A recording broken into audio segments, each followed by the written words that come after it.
Let's Talk with author Dre Lett is a show that informs, inspires, and motivates. All shows are taped in front of a live virtual audience. Make sure to follow us so you can be notified when a new show is available on Facebook, Instagram, and YouTube. Also follow us if you want to be a part of our live taping. Grab your beverage and snacks, get comfortable so we can let's talk.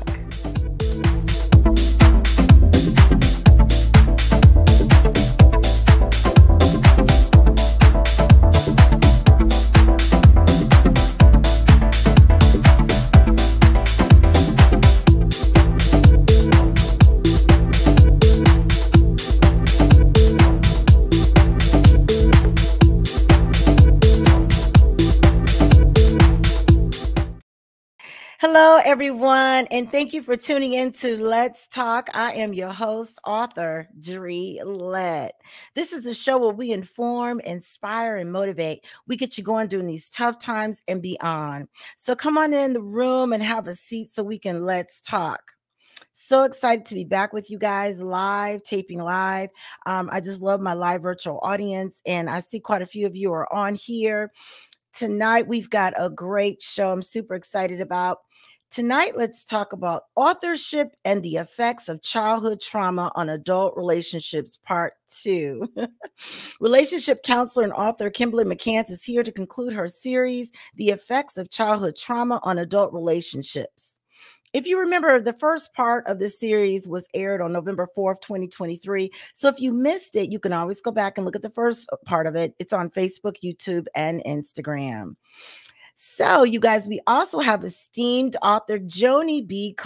She is here to share with us her amazing books and writing guides that she's created to help new writers. So both of my guests will be on the virtual stage shortly.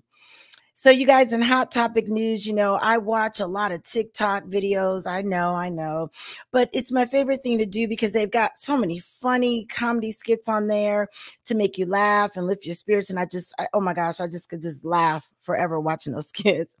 So anyways, my mind started wondering about some of these people that are on there that do comedy skits and so forth. And I said, I wonder how much do social media influencers make, right? Is it a profitable career? Do they have to have another job, or is this all that they do? So I Googled it, and according to Statista, let me just share this with you guys so you can see this. And this is meant to encourage you, not by any means to, discourage you, but to encourage you. With all these companies laying off and everything and all this craziness going on, look at these top 5 TikTok social influencers. Look how much they make. Oh my goodness, the top one is at 17.5 million, 10 million, 8.5 million, and so on.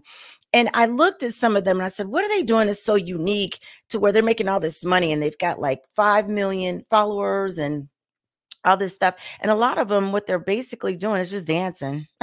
Some of them are dancing or doing silly things, nothing out of the ordinary. One young lady I watched, she did a dance that even I could do, right? I mean, it was real simple. And I'm like, she got 5 million views.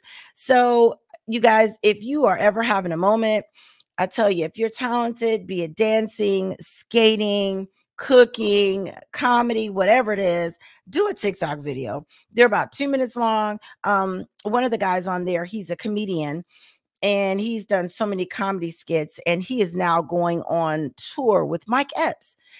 Kind of like the Country Wayne story. If you guys know about Country Wayne, he's a comedian that started on Facebook just doing comedy skits, and then he got picked up and now he's a millionaire. So you guys think outside the box. This is just meant to encourage you. Again, it's a hot topic that I was like, wow, it's one of those aha moments, right? So just want to share that with you guys. Maybe you already know it, but I sure did. And I was like, whoa, that is amazing.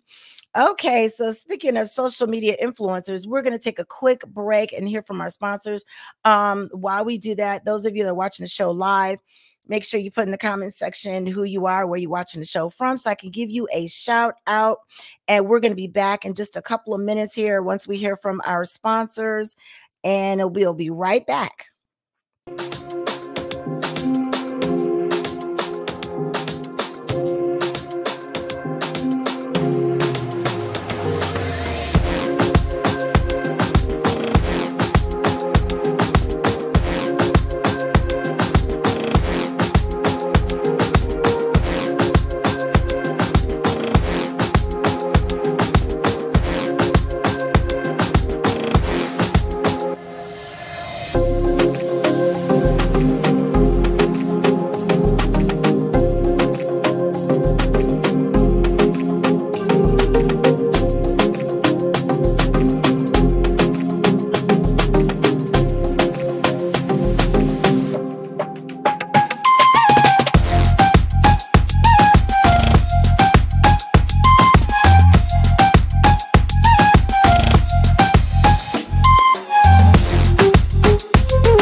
everybody. My name is Herman Williams. I'm a master herbalist, herbal practitioner.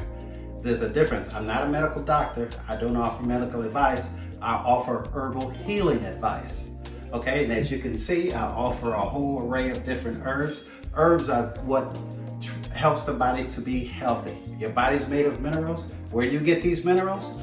From Mother Nature's herbs. Okay, and when you're diagnosed with high blood pressure, diabetes, you're not supposed to live with those diseases. You can reverse those things, because if you don't, if you try to manage it, it will get worse over time. Let Mother Nature reverse your disease. Give me a call, 770-714-9107. Let's have a conversation about getting you off of those meds. I don't take people off their medications, their doctors does. I just assist them in getting off.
Overwhelmed with work? Need a virtual assistant? Well, DTL Productions can help. We offer a vast variety of services, such as creating Word documents, Excel spreadsheets, Tableau dashboards, pivot tables, content writing and editing, various marketing services, and so much more. Contact us so we can help make your life easier.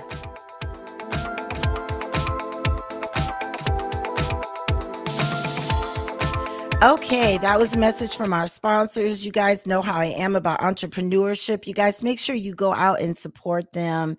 That is big. So, all right, I get to formally introduce my guest. I'm so excited to have her on. Let me properly introduce her by putting up her information here, or her picture, so you guys can see who she is. Okay, you guys, this is Joni B. Cole. She is the author of 7 books, including the new release, Party Like It's 2044, Finding the Funny in Life and Death, and 2 acclaimed writing guides, Good Naked, How to Write More, Write Better, and Be Happier, listed as best books for writers by Poets and Writers magazine, and Toxic Feedback, helping writers survive and thrive. For 25 years, she has taught creative writing to adults online and in person at a variety of academic programs and community organizations. Joni lives in Vermont, and she is currently working on a new collection of personal essays. You guys, please help me welcome to the stage Miss Joni B. Cole. Hi. Hi, everybody. Hi, Dre. You.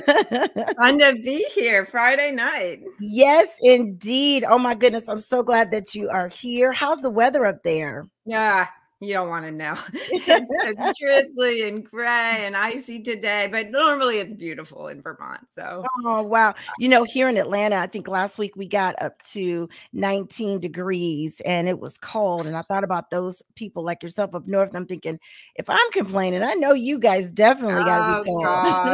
gosh. Well, if you're going to live in Vermont, you can't complain about the weather. Normally it's sunny and snowy and pretty, but today was a day to stay inside and be cozy. And, Oh, that's so awesome. that's what I did.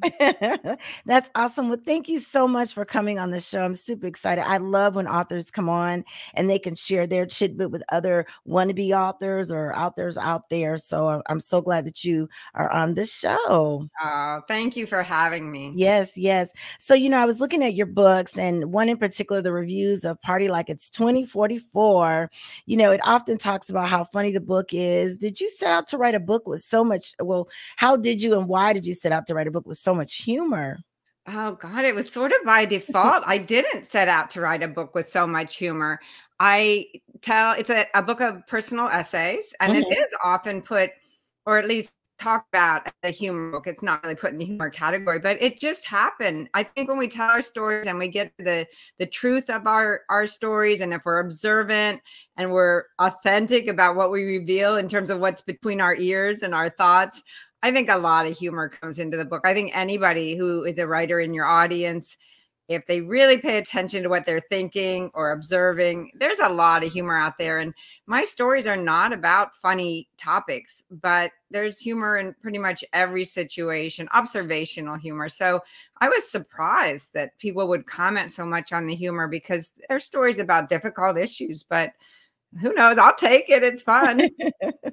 That's awesome. Yes. I mean, and like you said, there's so much going on in the world. You gotta stay, funny and smiling, right? Yeah. Oh gosh, yeah. How do you get your essay ideas? I know you talked about Party Like It's 2044, but do you just look out the beautiful window and see the snow? I mean, like what do you how do you get your essay ideas? Yeah.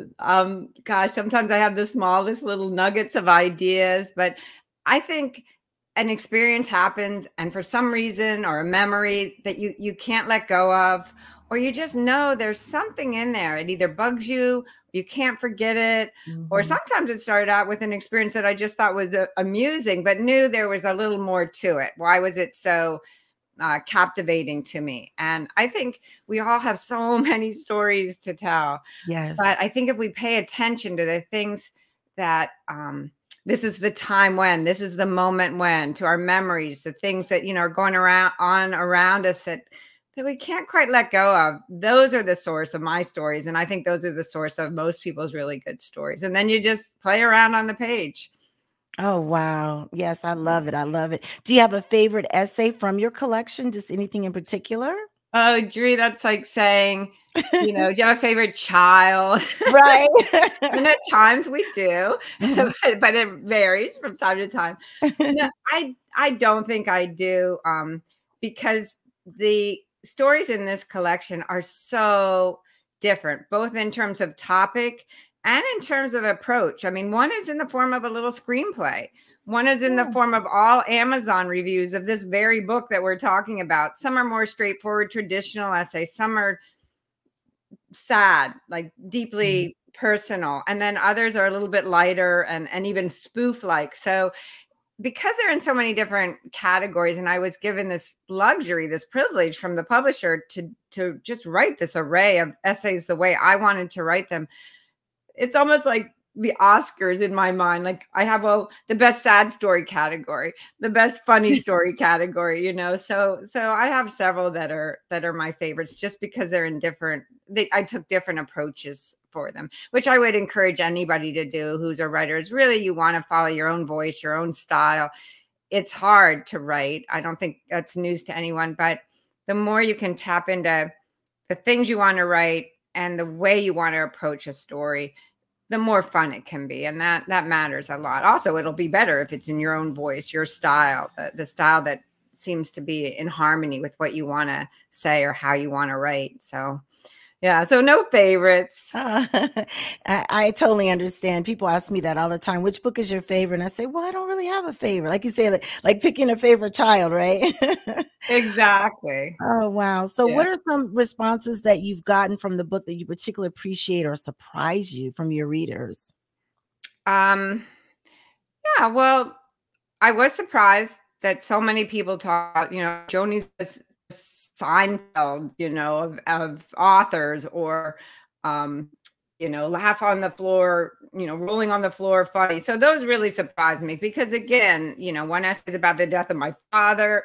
Mm. There's a lot of pieces about professional insecurity or triumphs, or also the challenges. So I'm very happy that people find the book very entertaining.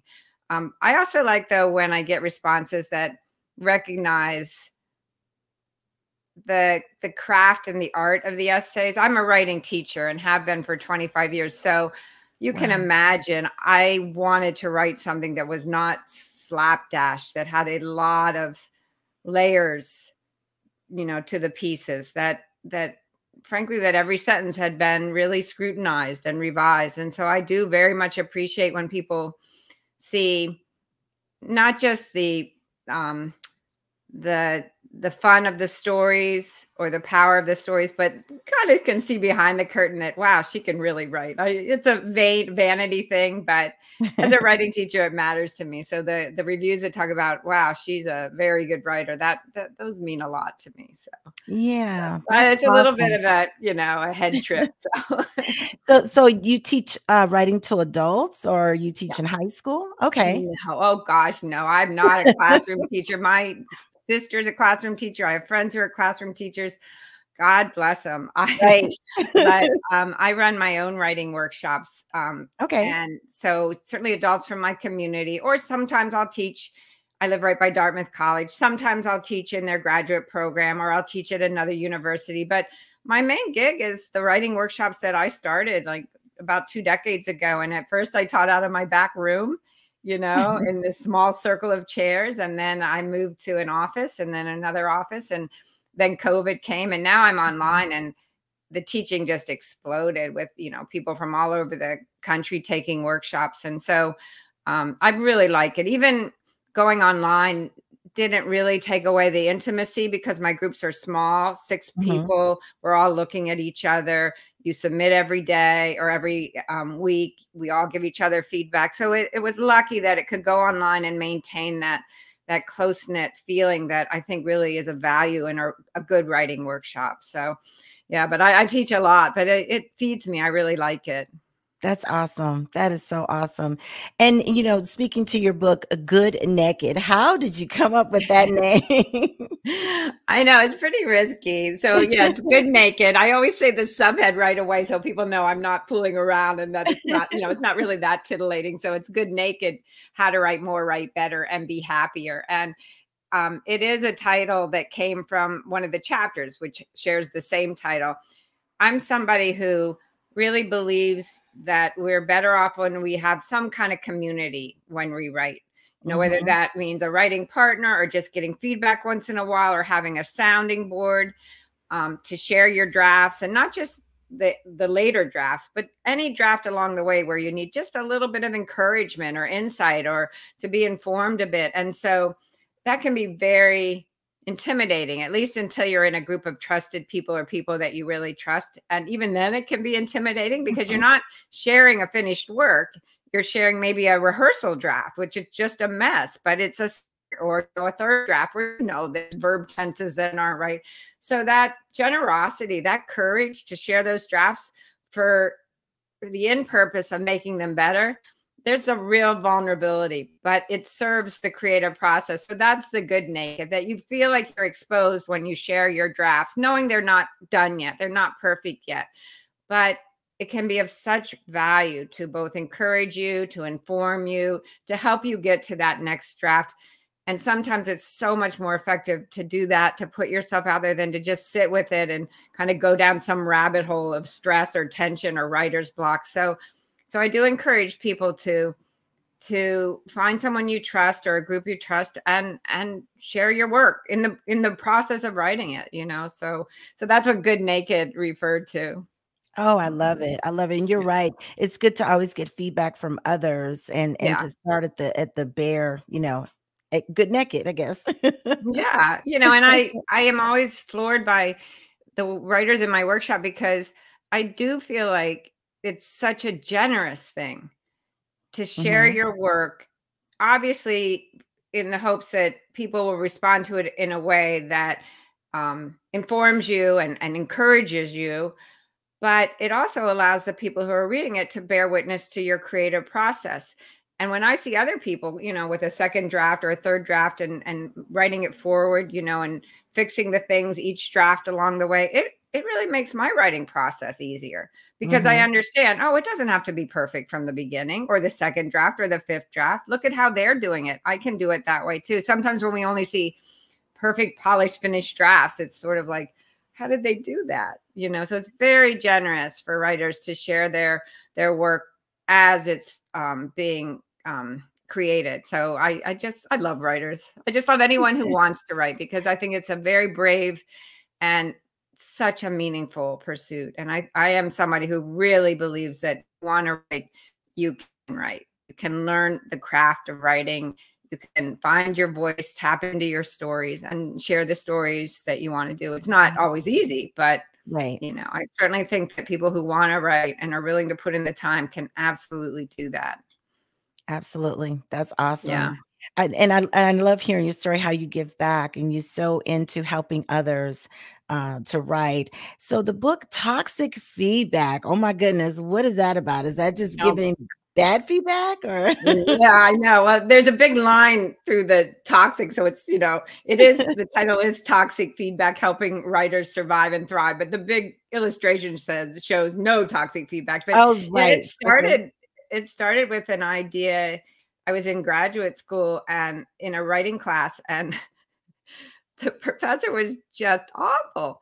And everything he did in that workshop was just terrible. And now I can say this with 25 years of experience of my own. Then I was a vulnerable, like, oh my God. But my Mm. story, for example, that I submitted, and he would only call on his pets, you know, to have their story shared. But everyone had to submit something, and he would maybe make a comment on it. And I got back the one and only story that he bothered to comment on. And on the back of it, it said, "It's all wrong." So, I mean, Oh, now that's hilarious because yeah. it's so bad. It's so much a reflection on him, not me. Mhm. But I was devastated. And I'm sure that Mm. many of the listeners out there, if they've gotten feedback, whether it's on their writing or at work, we can, you know, we can take it hard. And Mhm.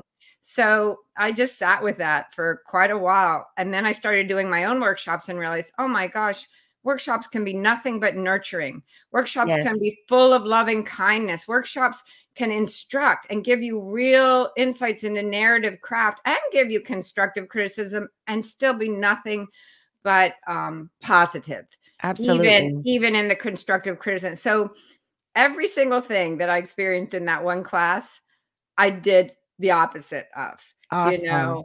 And so I did see the value of a positive experience in a writing group. And so often people would come to my workshops, even from other graduate programs, or just, you know, deciding they wanted to write, and they all had toxic feedback stories. Somebody really, really discouraged them from writing. And equal to that, I think we do a number on ourselves as much as other people do a number on us. Mhm. We have so much negative self-talk.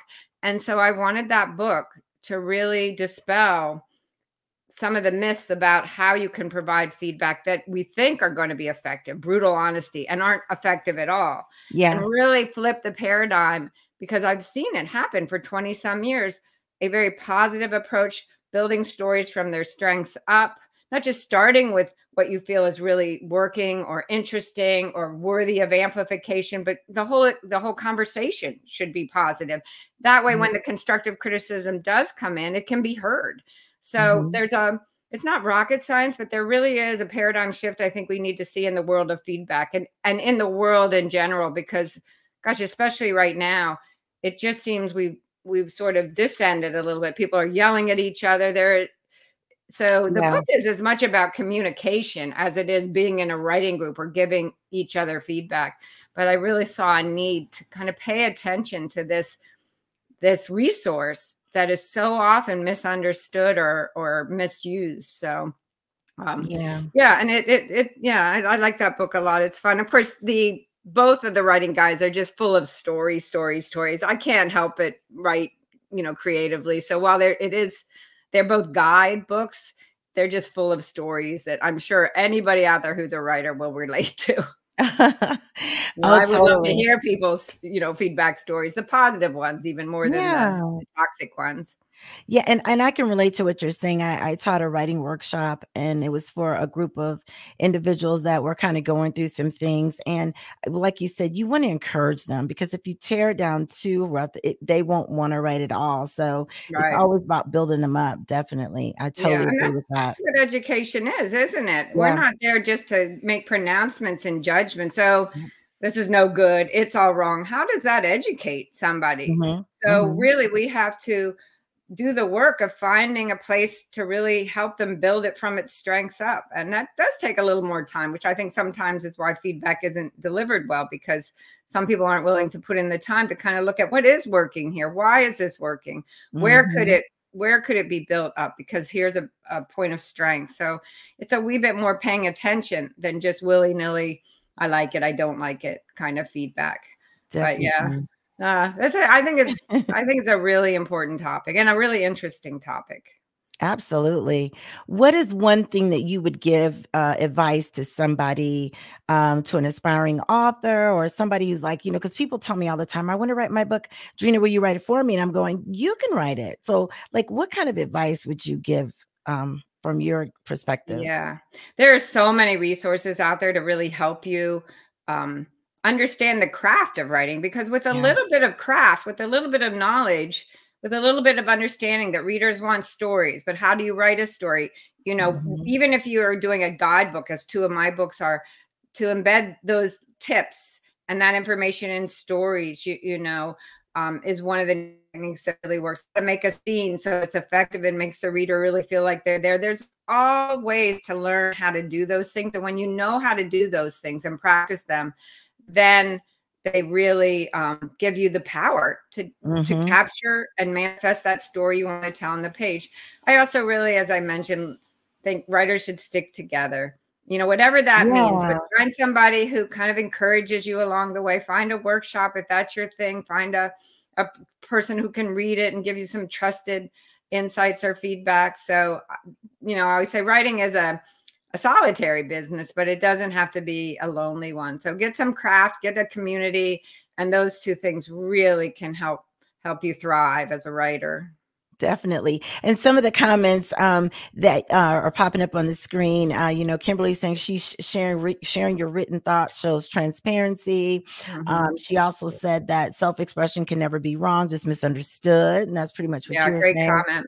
Mhm. And then, Yeah. Nursing Grit said, "Writing is truly a craft. How individuals can put pen to paper and hook stories is not her craft." But you're right. It is unique because, like you said, Joni, you could take something of an experience that you went through and write about it, and bring it around to where others can fully understand it. So, Yeah. And the beauty of any kind of writing and why we read is because I write personal essays, I might be sharing my personal experience, mhm. but when we craft a story, even when it's your own personal experience, the ultimate goal is to make the reader feel it and not be thinking about you, the writer, so much as how it expands their understanding or engenders their empathy or broadens their perspective of the world. And so it's meant to mean and communicate something to somebody other than yourself. And so it's such an important goal. It's worth the work to kind Yes, of get your stories out there, because I think it really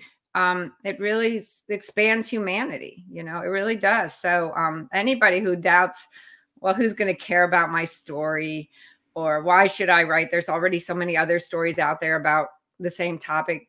Trust me, your story absolutely matters. And somebody mentioned craft, and that's exactly right. Through craft and persistence, you can absolutely write those stories and make them matter to other people, readers as well. So, yeah. I love it. Oh my gosh, Joni, this Well, is you're an author, amazing. you know. But what you're saying is great, and you nurture and show people the way how to get started. So Yeah. your information is scrolling at the bottom of the screen. For those that are Oh, there listening it and is. not looking, please feel free to share with them how they can reach out to you if they want to be a part of your workshop or need some advice. Yeah. I would really, this is so self-serving, but I have heard so much feedback on the book Good Naked, How to Write More, Mhm. Write Better, about how I didn't know how to start. I didn't know where to begin. I felt so down. I didn't think I could do it. And people find that book really, in terms of dealing with the head stuff and the confidence stuff, makes a big difference. I would love for people to check out that book. Sometimes it's available at libraries. It's certainly available wherever books are sold. If you're in any writing group, I would love, you know, that you read Toxic Feedback, because it's a blueprint for how to have a successful writing workshop. And then for fun, you know, and for meaningful stories, obviously the Party Like It's 2044 book. I'd love to just have readers enjoy that. And I absolutely love to hear from readers, you know, and about any of the books. So you can go to my website or email me, which is available on my website. And I like to hear other people's writing stories. So you know, so I'm always curious. So it's great if they share those with me as well. Awesome. Well, thank you, Joni, so much for coming on Let's Talk. I know we were trying to get you on for a while there, and I'm so glad you came on. And you're welcome back anytime, because This what has you're been great. sharing, yeah, writing is, I believe, a form of therapy to some people. So Oh, very definitely. much so. Yeah, we didn't even talk about that, but you're so right. That's a good note to end on. It's just a healthy and a very generous thing to do for you and for your readers. So go for it. Absolutely. Well, thank you, Joni, once again. And you're welcome here anytime. You stay safe and warm up there. All right, Dre. Thanks so much. Thank you. Bye bye. Bye bye. Yes, you guys, that is Joni B. Cole. That is amazing. I love how people have a talent and they turn around and they give back and show others how they can, write as well. Awesome, awesome, awesome. Thank you, Joni B. Cole, for coming on. Okay, my next guest, you guys, she's an author as well, and she's a relationship counselor. She is no stranger to the show. As I mentioned earlier, her part one series of childhood trauma and how it affects adulthood was on our show back in November. You guys go check out the first part if you haven't seen it. This is going to be the second part. This young lady is a fire, in my opinion. I love her to pieces. She brings it raw and real. Everybody, help me welcome to the virtual stage, Kimberly McCants. Hey, girl. Hey, love. How are you? Thank you so much for that intro. How are you? Happy New Well, Year. how are you? Same to you. Your way. Yes, ma'am. I'm so glad. And I know it's been a minute. You were here in November and the calendar was full. And I was like, I got to get her back on. So I'm so glad. As you can see, everybody's all happy that. Good. I'm glad to be back here. Yes, indeed. So I'm gonna let you do what you do best. You guys make sure you ask questions of Kimberly. I got a couple of my own, not personally, but just some that people have inboxed to me that I would like to share with you. But I'm gonna just turn the floor over to you and let you do what you do best, girl. All right. So to get right in it, we did talk about the trauma age. We talked about what happens when a person is traumatized. Whatever age they were traumatized is basically the age that they are emotionally. So if they have not healed as a 44-year-old man in body, his trauma occurred at 4, he's emotionally 4 years old. So when you're in a relationship with someone who has not experienced those types of trauma, who has healed or, matured in other ways, the communication becomes blocked. So it would be like a 50-year-old woman in a relationship with a man that has been traumatized or was traumatized, like I said, at the age of 4, who never healed. And she's wondering why they're not able to communicate. They're not on the same level. He's not able to give her what she needs. He's emotionally unavailable. He's 4. You know what I'm saying? You're expecting this 4-year-old man child to respond to you as an adult because you're looking at him and seeing him as an adult. but that's not what you're dealing with. Mm. And that's what we have to really consider. That is the reason for the breakdown. And also in that, there's an adult child dynamic. So the person who is not necessarily the traumatized one is the adult. The one who has been traumatized is the child. So there's a power struggle there.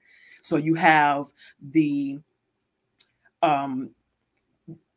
child wanting to be in control. They want to be in charge. They want to be the adult, but emotionally they're a child. You have the other person who is healed, who is an adult, who wants to be in control, who wants to be in charge because they're the adult. And it's like, well, it's like a parent trying to tell a child what to do, but the child is a grown person on the outside. You know what I'm saying? So there's a constant battle with that. A lot of different things happen when the original, I would say like the original victim trauma occurs. So like there's difference between when it occurs with a mother and when it occurs with a father. So you have mother wounding and you have father wounding, and that has to really be talked about. I'm gonna stop looking at my notes because they throw me off. But that's crazy. But that needs to be talked about because the relationship, the bond is different. The expectation of the parents is different. How a person responds to their mother is not going to be the same as it would be with the father. So for instance, a man who is traumatized by his mother, no healing, he may grow up to hate women. He may, become a womanizer. He may become abusive. He will have multiple women at one time. He's unable to commit. He's unemotional or emotionally unavailable. He doesn't trust women. And then the other part of that is, although he doesn't trust women, he will trust a woman who is abusive to him. Oh, wow.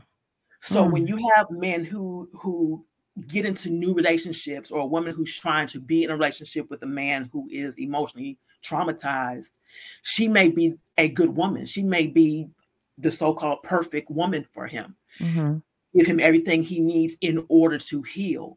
But because she does not reflect what he's used to, she's not to be trusted. He trusts what he's used to, even if it's traumatic, because he knows what that is. He's comfortable. Wow. It's really sad. You know what I'm saying? We don't talk about it. We don't have these conversations, but that's what happens. So his ability to be in a healthy relationship with a woman who is there to really help him become healthy and heal through his trauma, he's unable to do that. So he will run from her back to something that reminds him of his trauma, even though he doesn't want to be there. So he'll stay in a traumatic relationship with a desire to be in a healthy one, but unable to be in the healthy one because he's bound to the traumatic one. Right. Oh my gosh. It's a lot. And I know that was a mouthful. Another thing he may also do is try to replace her by becoming her.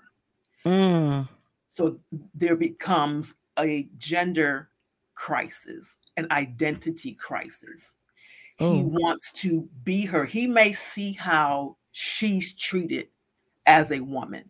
And as a man, since he did not get what he needed, he says, well, I don't like these beings, but they benefit.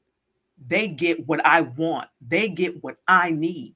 So perhaps I would be in a better position if I were to be her, become more like her, become more feminine, and taken care of by whoever at this point will take care of me. It can be by other men. It can be by women. It doesn't even matter. Whoever will take care of me, whoever will provide those things that I need, I'm going there.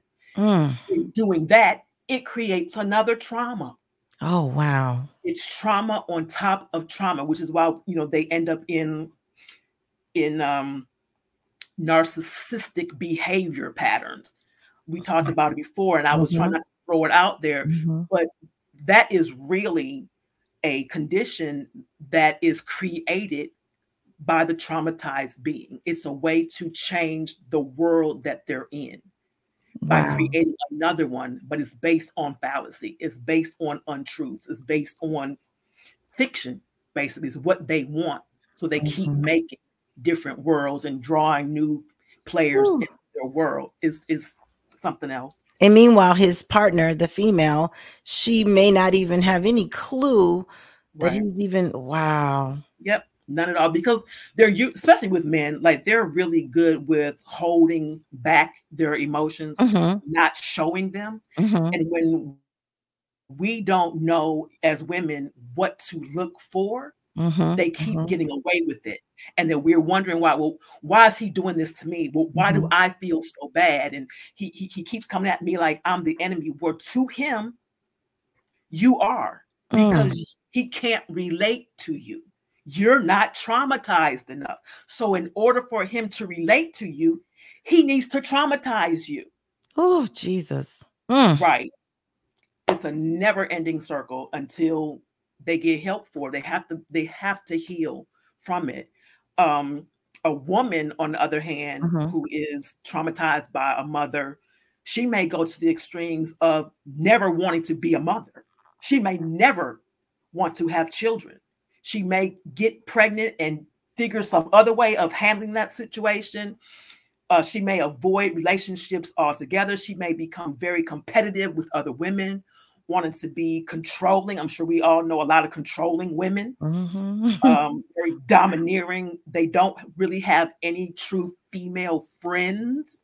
They just have people that they look at as controllable, people that they see as non-threatening. The moment you show any form of an ability to speak for yourself, to stand your ground, you're a threat. Oh, that's deep. You're a threat. Yeah, you're a threat. She becomes very insecure. She might have a sense of not feeling worthy. There's a fear of self-expression. She won't tell you how she's really feeling. She won't tell anybody how she's really feeling. She may become very introverted, where she's not dealing with anybody. She may be a person who, you know, stays in her house all the time or stays in a room all the time. She'll come out just to eat, use the bathroom, and she's going right back. You know, that type of thing. She stays out of crowds, or she may even become more masculine. Oh. Yeah, most of the time there's a flip in the behavior where the man who was generally the masculine, he would become more feminine in his behavior.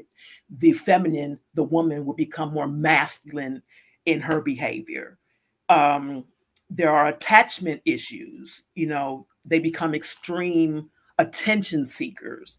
I said there's isolation and feelings of abandonment. Like it almost gets to a point where there's an expectation of being abandoned. So when there's an expectation of being abandoned, they will abandon first. Oh, that's deep. Right. So it's before you can do unto me, I will do unto you. Ooh, exactly. Wee. But it's self-sabotaging. So there's not necessarily a reason, you know what I'm saying, for it to happen. But to them, it is, you know, there's a development of codependency patterns, anxiety. They may have eating disorders. Just a lot of different things. And like I said, there are some differences between what men and women do, but then there are a lot of likenesses also. Some of the things to look out for are people who are really real perfectionists to the point that they're paralyzed.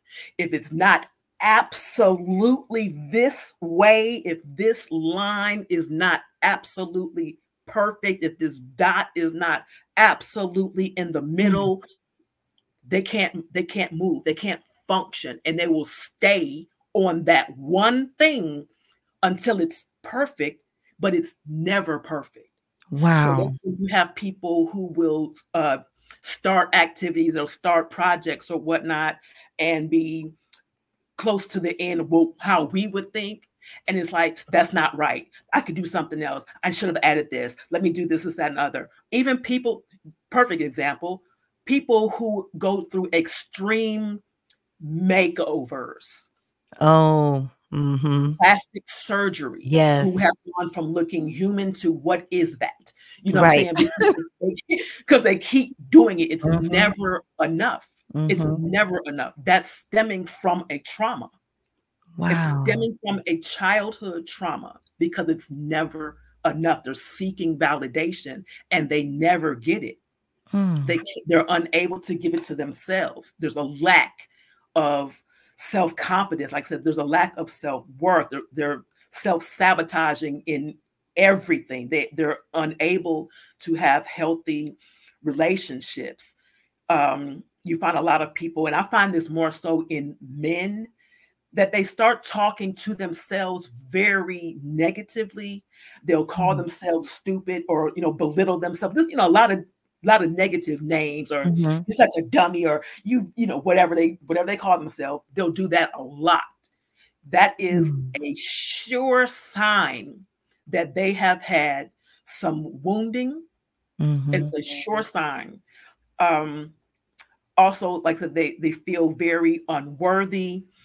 And like I said, the belief that nothing is good enough. So no matter what they do, no matter how much effort they put forth, is just not good enough. It's not ever going to be good enough.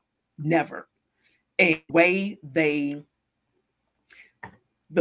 patterns of their behaviors depends also on how the parent was or was not involved. So it would differ if the parent was just absent, or if the parent was there but they were very overbearing, or if one was there and they would consider critical. So that would be one that's extremely abusive. The behavior patterns would be different depending on what the scenario is. When there's when there's a father wounding, it's always different. When there's a father wounding, there tends to be a higher level of depression. There's an increased level of depression and anxiety. And unfortunately, the thoughts of suicide increase. Oh, wow. Wow. People will actually attempt it many times. They may not really be attempting to go forth all the way through it, but they will make many attempts, or they'll sit back and wish, just hope I don't wake up tomorrow.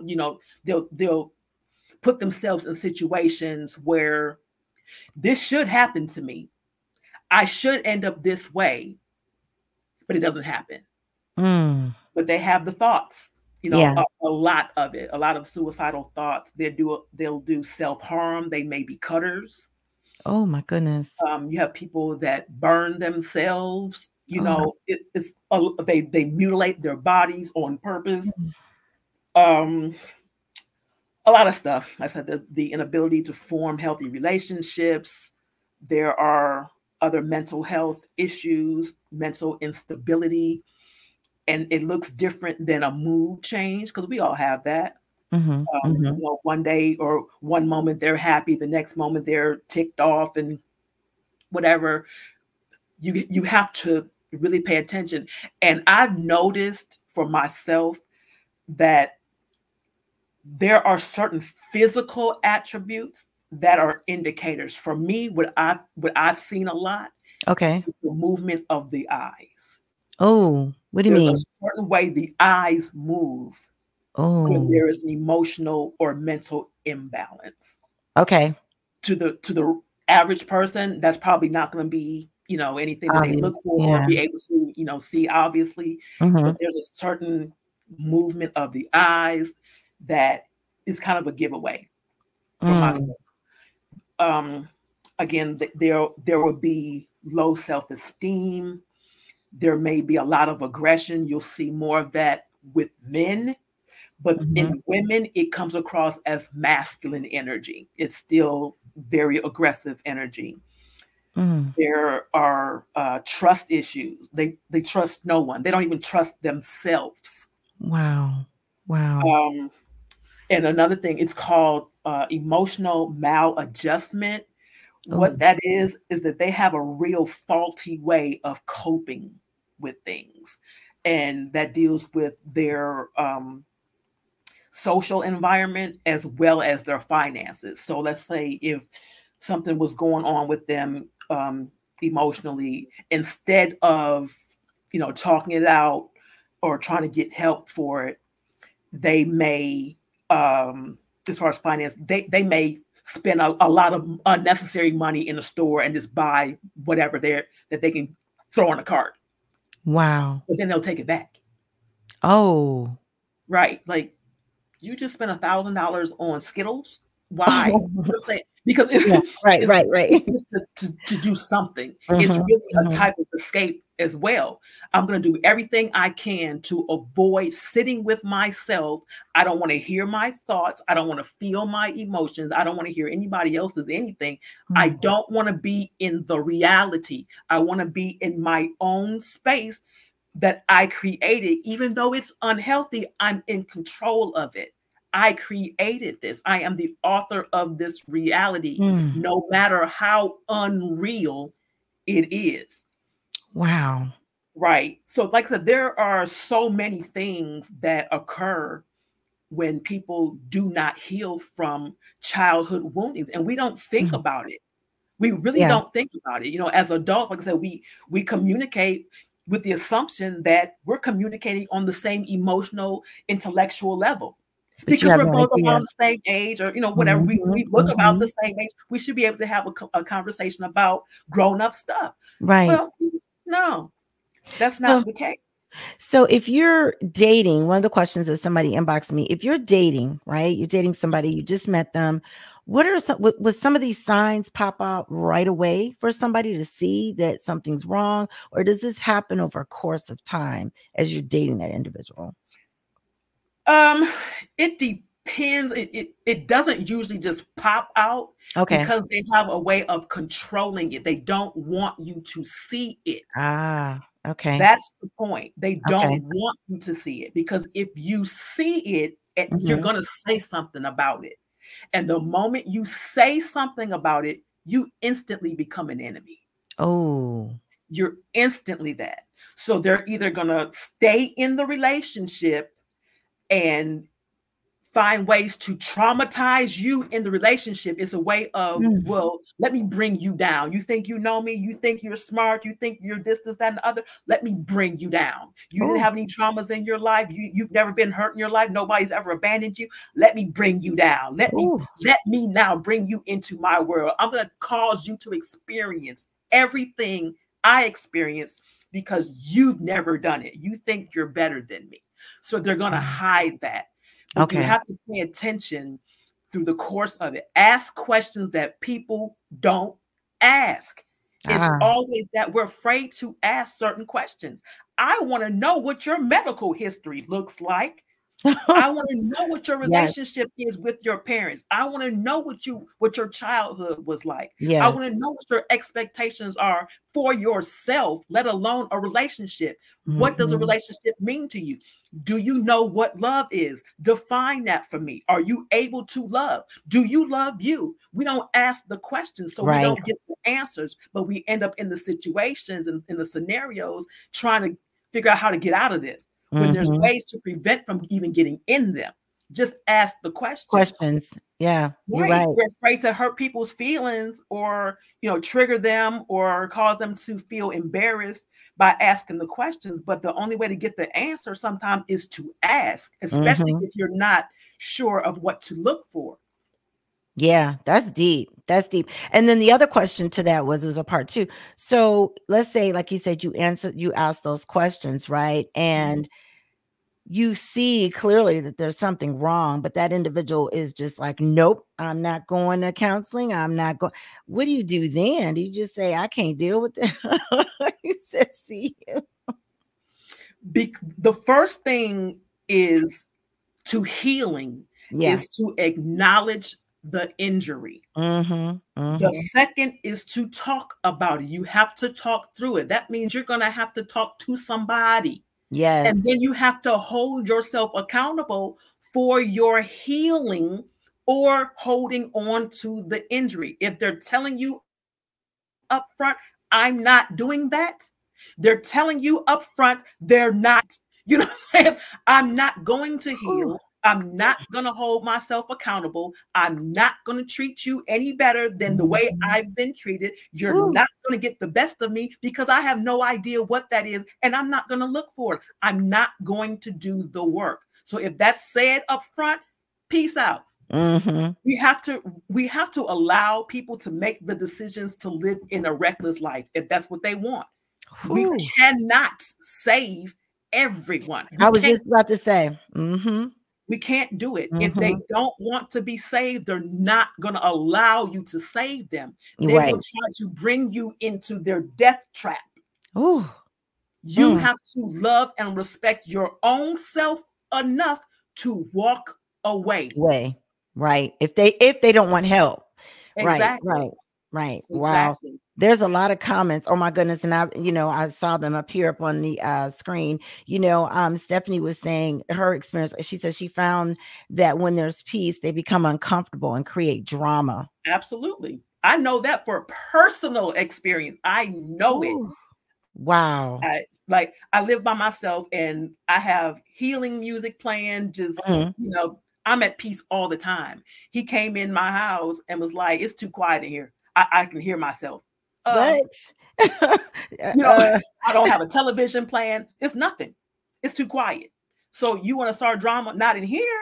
You can go. You know what I'm saying? Not in here. We're not doing that. Right. Bye-bye. Right. But that's what they're used to. That's what they look for. They're bonded to that. That's the trauma bond. That's what they can control. They will create scenarios that are similar to what they're used to because it's comfortable. Yeah. It doesn't make them have to do any self-digging. It doesn't make them have to change. It doesn't hold them accountable for anything. I'm just going to get what I'm used to. That's crazy. And Diana says it's best to ask questions up front before entering into the relationship than invest your time and emotions trying to get out. Ooh, that's what she said. Yeah. And also when you ask the question without an expectation of what the answer should be. Oh, that's deep.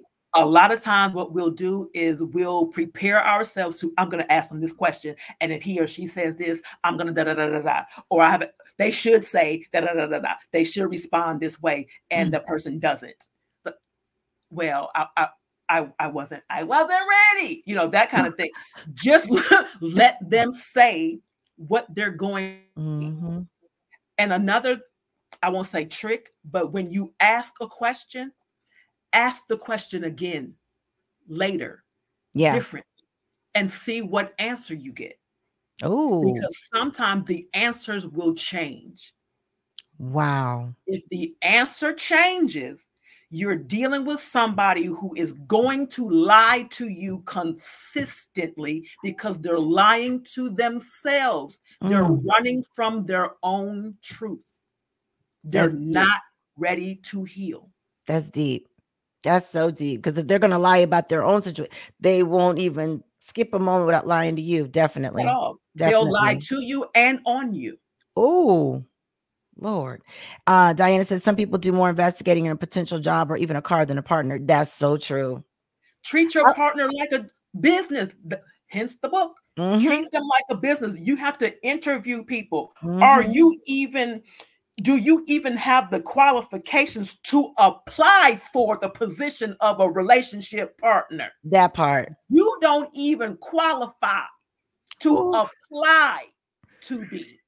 I was just talking to somebody today and they were saying, they were saying how we click and I've known him for a couple years but you got to get to know them. You've known of them, but you don't really know them, and like you said, the representative, they're going to be all nice and, That's it. And you have to try people also by adversity. Yes. How a person responds to adversity, that's them. Ooh. That's who they are. So you mean adversity in terms of something dramatic like a death in the family, or It just doesn't even have to be that deep. It can okay. be so much of you asking a question that's Mhm. uncomfortable to them. Ooh. If they get aggressive, or why you ask me that, or avoidance, you know what I'm saying? Anything, Mhm. Mhm. that's them. That right there, that's truth. How do they handle if they're used to having, you know, money and now they don't have as much? How do they handle if they're in a single relationship, or you're trying to have a monogamous relationship and they're used to being in multiple relationships with other people? How do they handle when somebody walks away from them? How do they handle being told no? How do Ooh. they handle your standards and boundaries? How do you handle my boundaries? That's deep. That's deep. That's major. That Yes, it tells a is. lot. Because if you can't respect my boundaries, it should tell me that you're going to test my boundaries Mhm. because you Mhm. don't respect them. And if you're going to test my boundaries, you got to go immediately. Immediately. Exactly. There's no respect. Wow. And Diana says, when asking the hard questions, do they look away or the body language changes? That's another big giveaway. Yes. Absolutely. Now, a lot of times people say, well, if they look down and to the left, they're lying. That's a possibility. It depends on the person and the personality. They could be shy. They could be just thrown off at the fact that you asked them that. They could be Right. hypnotized by your eyes, you know, whatever it is. It doesn't Right. necessarily have to be that, I but agree with that. definitely you Yeah. do want to pay attention to everything. Like I Mhm. said, for me, it is a matter of ask the question again later, a different way. Yep. See how they respond. Or if they're too vague, it's like, no, I Yeah. need some details. Right. Or if you ask them a question and they get, if it's a yes or no, and they give you a wait a minute. You have yes or no. Is not an answer. Right. If you ask the question and you get a here's game. If Yep. you get a it's a lie behind it. Right. Okay? They're hiding something. Yep. And or they have no intention on fulfilling what it is you asked them. Ooh wee. But if they just say technically they didn't answer the question. Right. So they Exactly. can't be held accountable for lying because they Yep. didn't say yes or no. Exactly. And to me, that's lying. Yeah, but they won't look at it that way. Wow. I didn't say nothing. Right. Okay. Mark said true test of your relationship is when you are not winning. Oh. Exactly. That's another thing. Like we want to be in relationships that are smooth all the time. You know, you're always benefiting, you're always getting, or you all are always growing. Okay. The growing process also means sometimes there's a period where growing stops, it pauses momentarily. It rests. And then it starts again, like seasons. You know what I'm saying? When you plant seeds, they'll start growing at a certain time, and in certain seasons they pause and then they grow again. You have to be willing to be with people when their seasons are changing. Oh yes, that is so true. Yeah. That is so true. Because there's so much going on. I was listening to the news the other day and they were talking about all these companies getting ready to lay off this year. And I thought, oh my God. So you're right. What if that spouse or that girlfriend, they lose their job or boyfriend? Are you going to still love them? Are you going to still be there? So, this is deep, Kim. Y'all, you know, Kim, please tell everybody I think you still have a weekly show. Please tell them how they can tune in because she be getting into it, y'all. So I paused it momentarily, but I still have the videos up on YouTube. Okay. So if you go to Melanated Monday, you'll be able to pull it up. It'll show as Queen Goddess. God is spelled Godis. That's me. You'll be able to see I think it's 160 videos that I've done. So they're all there. I know, right? They're all there. Good. Be prepared now. Okay. Y'all get the clean version here. I'm just saying. You get the clean version. It's good though. It's good. So be prepared. Yes, she is really good. I always love when you come on. We got to have you back as usual. And you guys, make sure if you have any questions, put them in the comment section. Kimberly always goes back and she answers, and she will definitely respond. And girl, look, we ran over an hour, but it's worth it. I hear you. Sometimes, time just, but it was smooth today. It was smooth today. I don't, sometimes you got to have good quality. And that's one thing about the show. I want to inform, you know what I mean? And just share, because there's people out there in toxic relationships that just don't know, why is she acting this way? Why is he acting that way? And you sharing this can kind of let them know. And Diana says, this has been so engaging and enlightening. Glad you came back. Yes. Yes. Melissa says, I don't know what FUF. Okay, but oh yeah, I do. Don't worry. Hey, Melissa. But yes, you are amazing. Please come back, you guys. Another thing I want you guys to do, those who are watching the pre-recorded phase and live, put in the comment section the next topic you want her to cover. She can cover anything, right, Kim? I can do it. Put it in there. Put it in there. And we appreciate you so much, girl. You keep thriving. And oh my gosh. If I can give a quick website. Yes, please do. For anybody that is looking for the counseling, I have like 6 different categories. Please go to my website. It's that'smycounselor.com. It's real simple. That'smycounselor.com. You can also send me an email, that'smycounselor@gmail.com. Consultation is $8. You can't beat a consultation for $8 besides free. But you know what I'm saying? It's time for us to take accountability for our healing, because we need it as a whole. Yes, we need it. Yes, we do. You guys support her. She is phenomenal at what she does. Definitely. Nurse wants to know what's your occupation. She's a relationship counselor, Ingrid.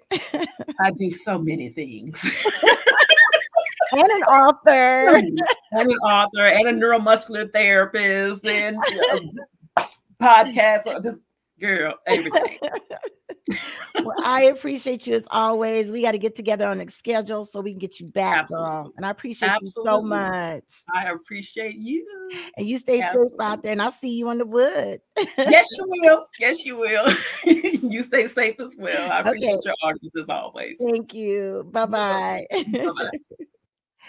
Yes, she is amazing, you guys. I love her. She is so real. I love it. That's what I like, people that are real and just shoot it to you straight, right?